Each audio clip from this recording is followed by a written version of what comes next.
إن الذين يحبون أن تشيع الفاحشة في الذين آمنوا لهم عذاب أليم في الدنيا والآخرة والله يعلم وأنتم لا تعلمون.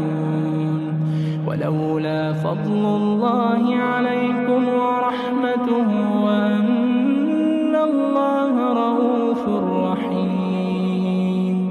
يا